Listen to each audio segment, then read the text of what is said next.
Three, two, one.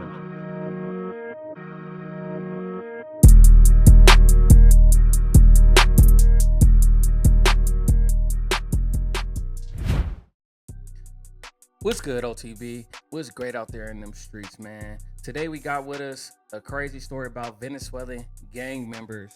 Y'all never guess what they stole, allegedly. So today, new details emerge about Christopher Dorner, gun found in the hands of Venezuelan gang members. So if y'all don't know who Christopher Dorner is, do your Googles. But I'm gonna give y'all a brief little understanding of who he is and what he did in this world. So new details are emerging about the arrest in a $1 million watch theft in Beverly Hills and how the investigation turned up a shocking twist involving the gun that once belonged to Christopher Dorner ending up in the hands of a Venezuelan gang. They're coming up and they're like ghosts, quote, said by former FBI Special Agent Bobby Chacon in reference to South America death groups. They're described as crime tourists who come up to the U.S. and rob and steal, then flee back to South America. One of the latest victims lost a $1 million watch, while his wife and 5-year-old twin daughters watched the armed robbery earlier this month.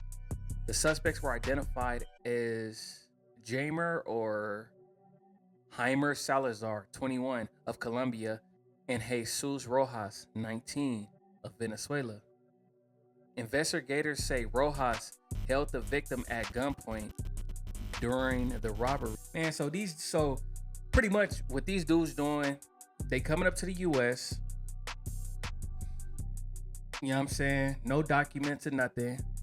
They got all the guns and machinery, everything they need to pretty much just hit a lick and go back home. You know?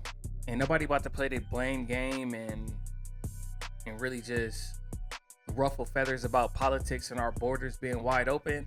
But stuff like this wouldn't happen in any other, first world country. But only in America where you just go back to your country and you safe. $1 million watch, $30 million watch in South America, bro, you balling. Continuing. The U.S. Department of Justice says that the perpetrators were caught on camera and arrested over the weekend. On August 10th, law enforcement conducted a warrant search at the Airbnb where the suspects were believed to be staying. Among other items, they describe a handgun that had been registered to Dorner. Dorner was the former LAPD officer who went on a murderous vendetta against the law enforcement in 2013 before he died in a fiery standoff in the San Bernardino Mountains. Christopher Dorner had it in 2013. Somehow, it was either stolen or he sold it back then and made its way through probably many different hands.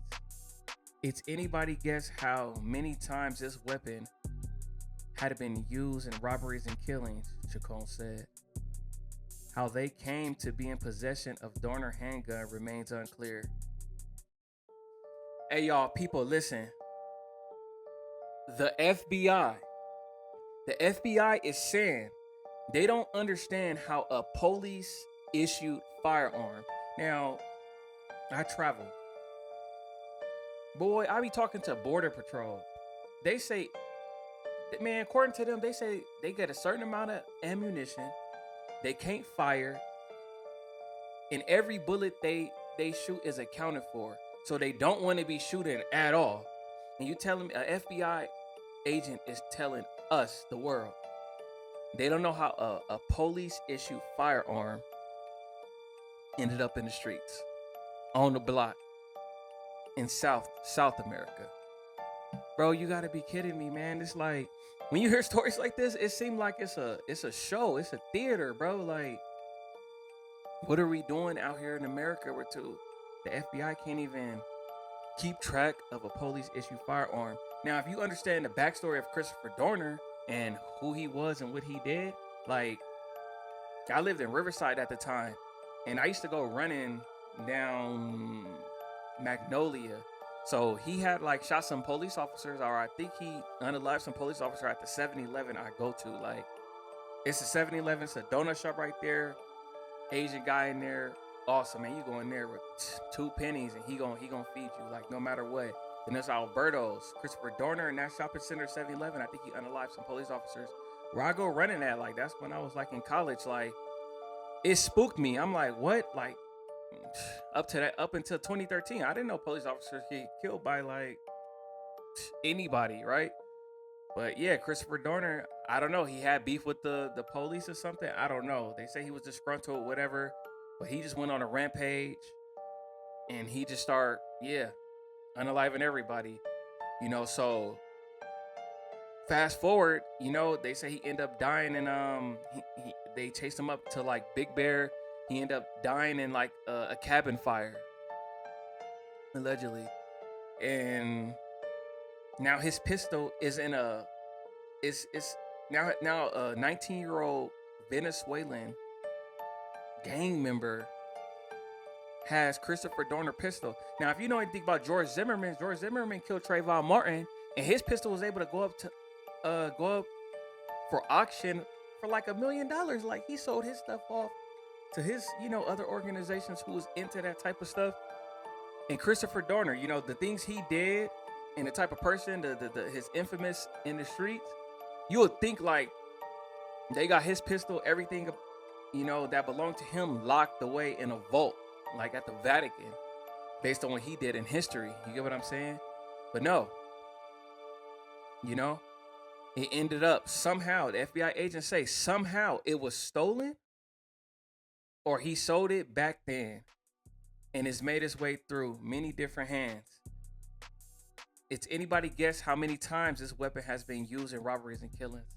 So essentially somebody, because that's who, somebody took this man's gun and they were just doing it up. And they probably, like the way I'm reading this, they took his gun after he died and they was busting missions, John Wick type stuff, Jason Bourne type stuff with this man pistol.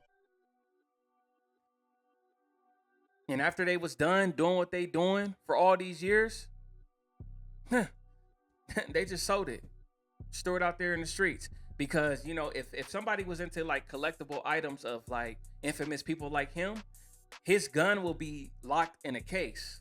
You know what I'm saying? Like, there's people who like collecting old Nazi memorabilia and stuff, and things from like World War I, World War II. Like, there's people who like collect stuff like that, even of dictators. So somebody with this infamous status of Christopher Dorner, you would think somebody would have bought that in the underworld and hung it up like a trophy.